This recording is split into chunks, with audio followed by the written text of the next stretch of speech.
there is something special about Portland.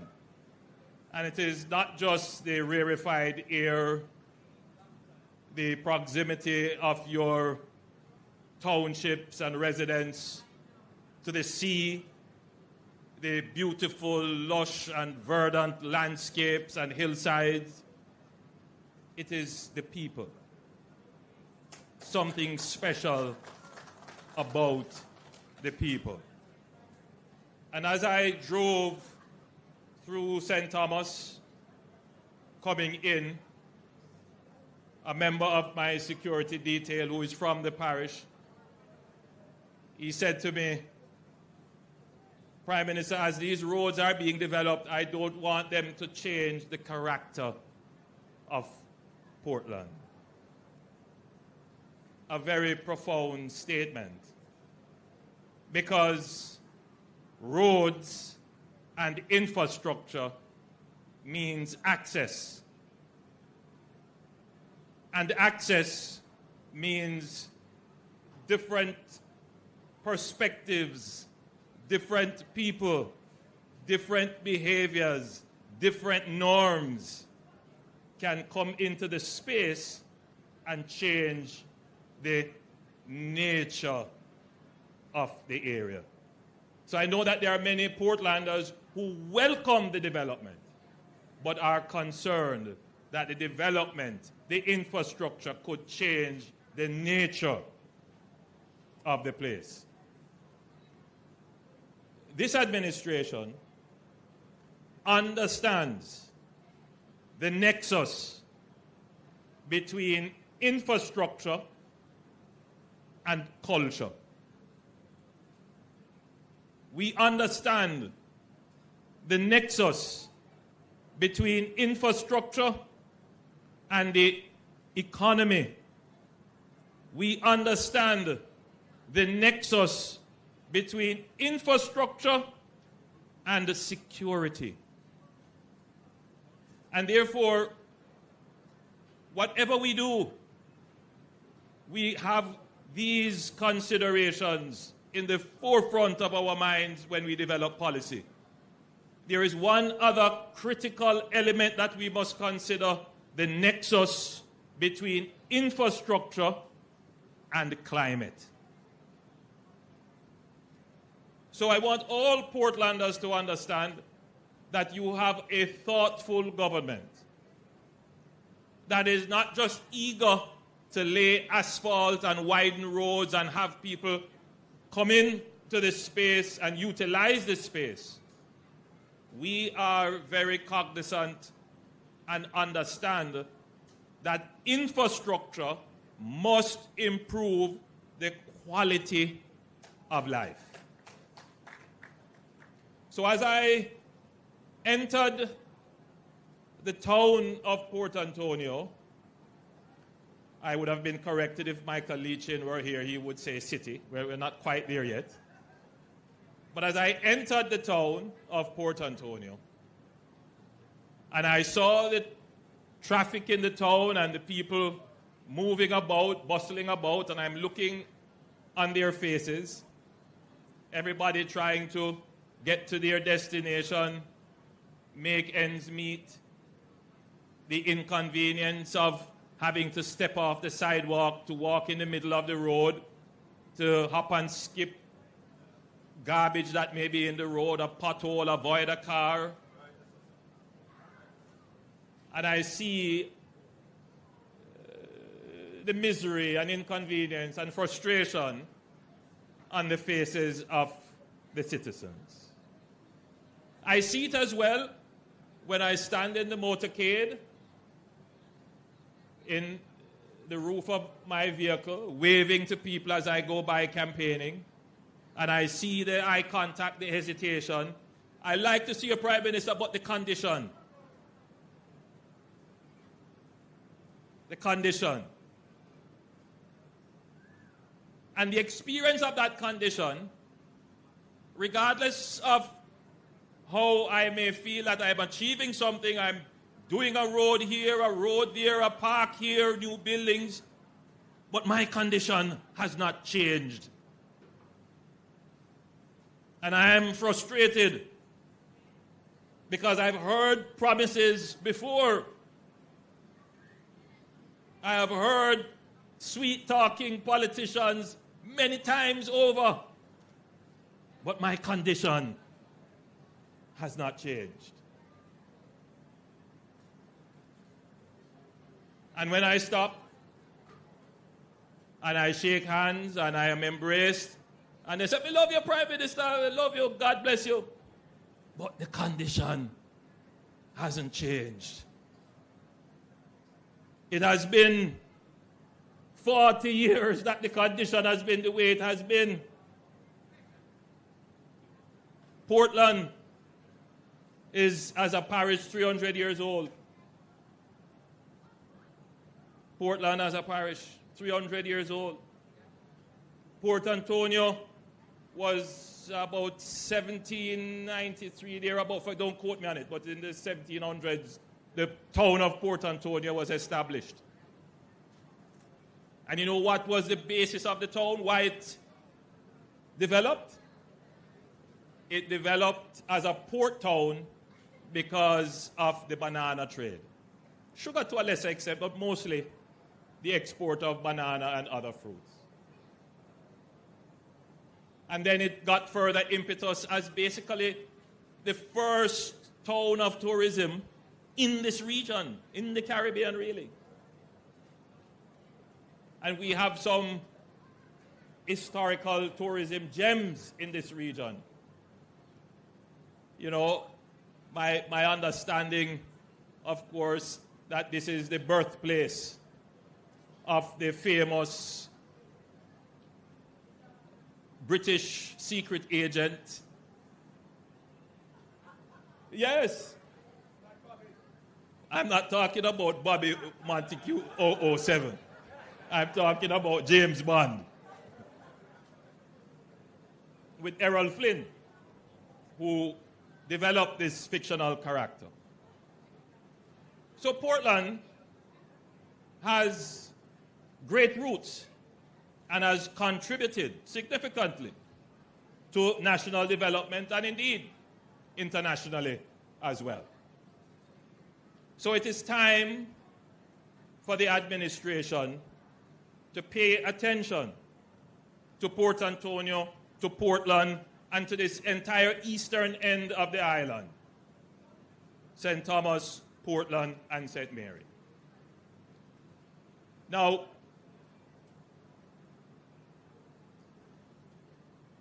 how do we do this?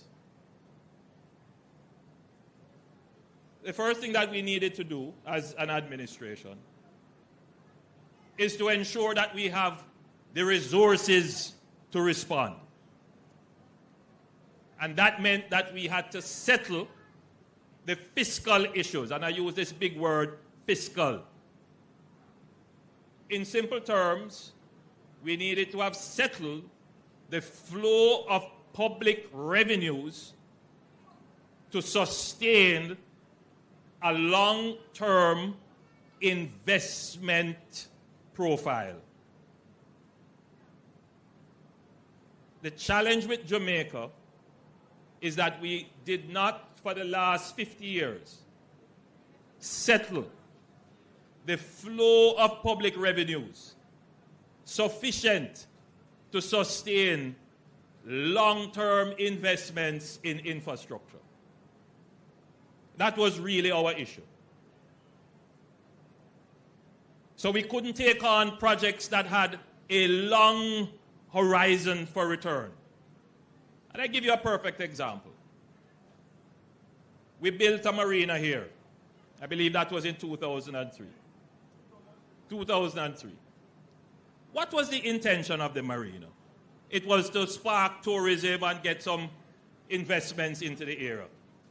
But that by itself wasn't enough. The government needed to have had the financial wherewithal to sit down and plan a full infrastructure rollout for the infrastructure investment to be meaningful in transforming the lives of people so that people can say, yes, this infrastructure is going to make the quality of my life better.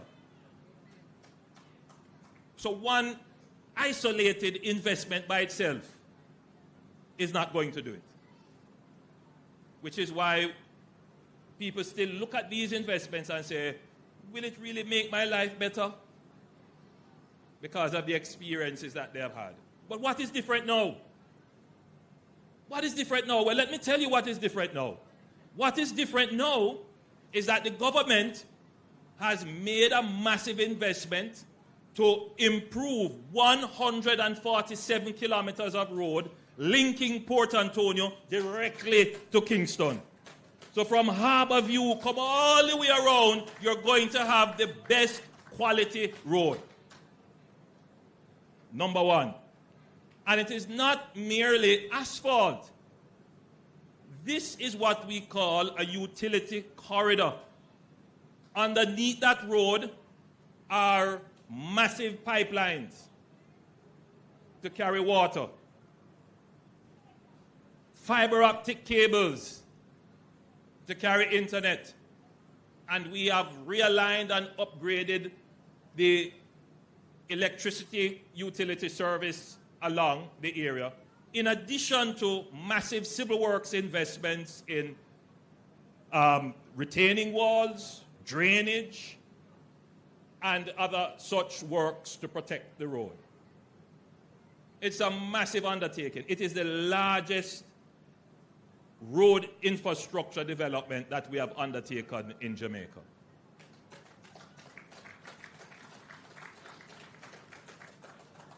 Stop for a moment and think that this is not a greenfield project. We could have decided to just find a new corridor for the road. We could have decided to do that. Run the road in the hill. But what would have happened if we did that? It would have killed off all the towns and residences on the old road. And then what would have happened? It would be hard to justify having built a new road, spending money to improve the old one.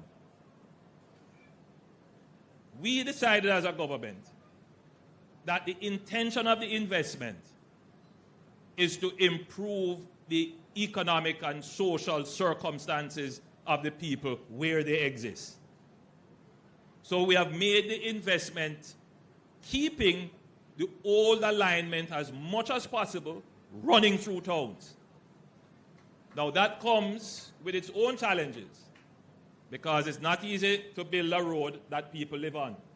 The inconveniences, the problems, all of the issues that come with it. But strategically, it is important to keep the economy of the parishes going. But, as I said earlier, we also have to consider the nexus.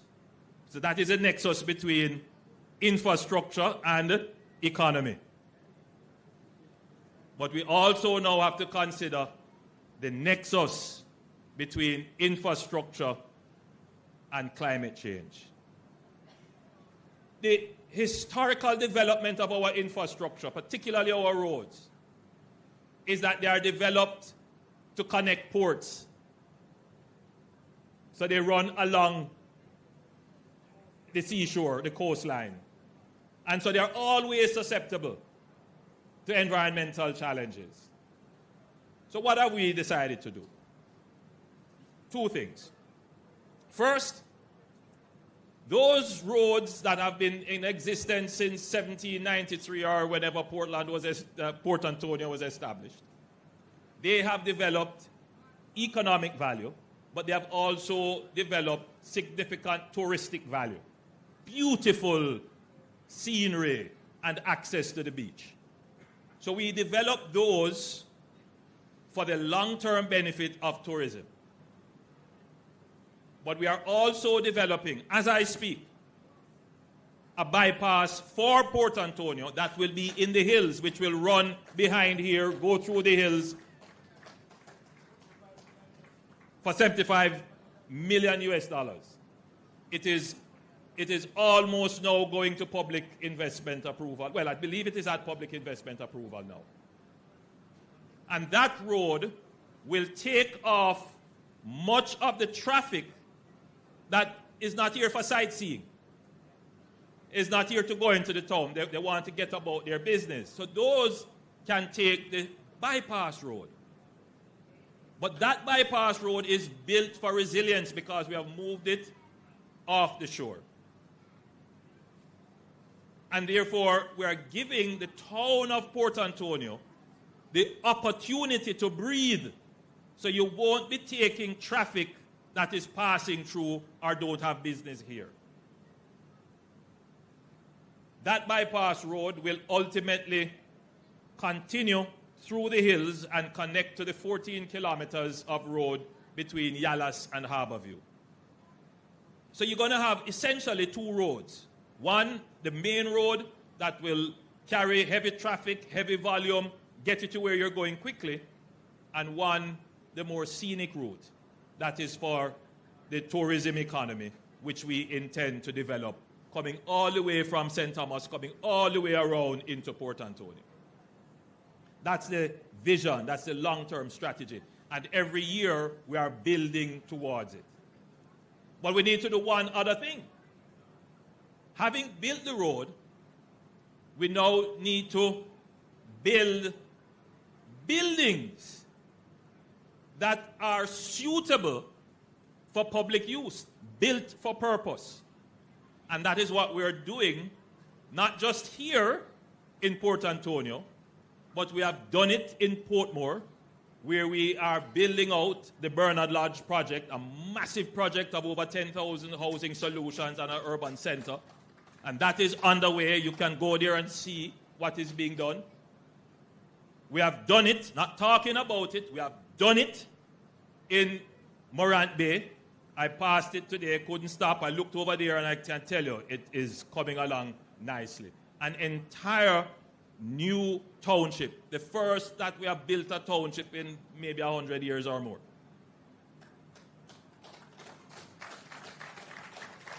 The Morant Bay Urban Center. And now we're doing this small urban center, 6.68 acres of land. It will have the municipal building. It will have other government entities plus private facilities. It will be linked with the courthouse and I believe with the examination depot. I believe you have some more lands that you're looking to develop. But there is, my friends, a master plan. So this is not a chaka-chaka development. And I can tell you that because we were trying to avoid chaka-chaka-ness, it took longer than we wanted. Because as we had already completed the plans for this, I announced some other plans for Port Antonio as a whole. And I brought in a world-famous architect and urban developer. His name is Gordon Gill, a Jamaican. This is a man who has done designs for new cities in China and Saudi Arabia, Toronto, Dubai. And he's saying, I want my country to look like these places. And we brought him in, and they have done a massive development plan for the entire waterfront of Port Antonio, specifically looking at the lands owned by the Port Authority, the UDC, and other government entities. Portland is set for massive developments, but they're not going to be high-intensity, high-density developments. No, we specifically want to avoid that. We are going for high-value, low-density development, including the development of the East Harbor into a cruise shipping port. And all of that is being planned. So we are not just doing one little development and expect that one little development to spark and be the catalyst for new development. No, we have a well thought out, coordinated plan backed by the resources to sustain long-term infrastructure investment without interruption. That is what is different. So to my friends who expect that in one election cycle, what took 10 election cycles to create, which is the disinvestment in your infrastructure, meaning that from the building was built or the road was laid, nothing else was done. So the infrastructure is there. What do you think happened? No matter how pretty you build a house, after the first 5 years, it starts to depreciate. And if you don't invest in it, it will eventually fall down. And that is why Jamaica's infrastructure looks the way it looks.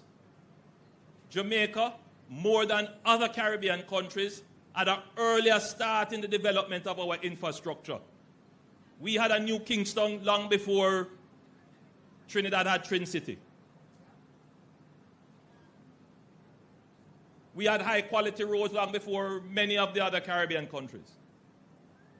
But if you were to shoot a music video and you're looking for high-quality backdrop infrastructure, you're going to have to search hard to find it in Jamaica. Because the infrastructure has run down over the last 50 years. Because we didn't have the fiscal wherewithal to sustain a long-term program of infrastructure investment. That is what is different with this government. But it is hard to communicate that to someone who for 50 years has experienced deterioration in their infrastructure. My challenge is to convince people that the government is doing the correct thing in making the infrastructure development. And the only time that they're going to be convinced is when they see it happen. So you wonder why it is that we spend so much time on a ceremony like this. It's very important. Because if there is ever a disruption in the plans that have been laid to give Jamaica that uninterrupted long-term runway of projects, we will go back to the period when the fiscal arrangements are blown, when people who don't have an understanding of infrastructure and development take policy and lead us back down the road of destruction.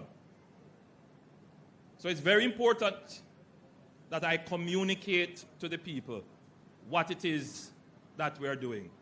And these are not just words. Go and tour the road from Harborview, come all the way around to here and see the transformation. Go and look on the Montego Bay bypass and see the transformation. Travel on the East-West Highway from Maypen straight into Mandeville and see the transformation. Go to Bernard Lodge and see the transformation.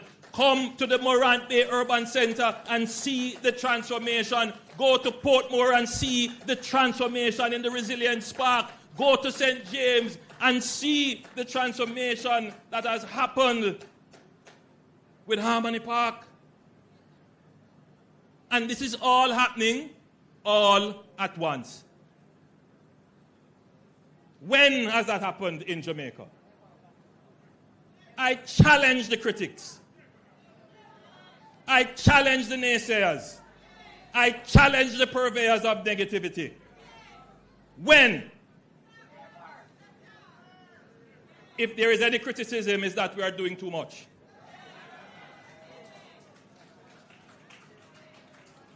It is an obtuse and perverse logic that a government that is doing what it's supposed to be doing is being criticized. And I know when I speak this way, there are a lot of people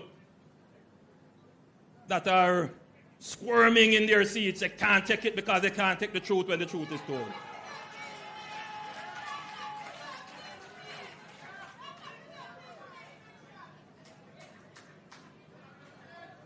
But a lot of people feel it's politics time. I don't ready for politics time yet. We will campaign on our record of performance. And what I am busy doing is building. Whether it is a social house where a family has been improved, a housing scheme house where someone who is earning minimum wage or a little above that can purchase, or we are building new roads, bringing in new buses, bringing in new garbage trucks, building new ports. We are the government that is building Jamaica. We understand infrastructure, and this project will not be the last one. I see members of the private sector are here. We incorporate the private sector in these plans because we believe in the democratization of wealth, meaning that government mustn't own up everything. Bring in the private sector, and we said to the private sector, sell shares to the market. Make the average man can say him own a piece of it. So we have a few more of these to go. We have 50 acres of land in Falmouth. Falmouth is a town that is exploding under the same pressure, and we are going to do another urban center, planning an entire new town in Falmouth. We have another 40 acres of land in Negril. We're going to do the same thing. We have lands in Old Harbour. We're going to do the same thing. We have Hopewell in Hanover, which is a bottleneck. We have put that as a priority, where we're going to build an entirely new township of Hopewell. So this government is serious about infrastructure development. We understand that infrastructure is going to change your life, improve the quality of your life. So for my brothers and sisters who have been frustrated for decades, who have not seen anything new happen in their built environment, who have to struggle through traffic, congested roads, dirty streets, and buildings that are inconvenient, I say to you, keep patience with the government.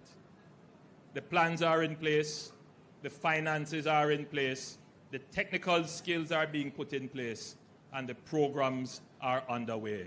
We will fulfill the dream of Jamaica as the paradise, the developed country, the place of choice to live, work, raise your family, do business, have fun, and retire in paradise. God bless you. I love you.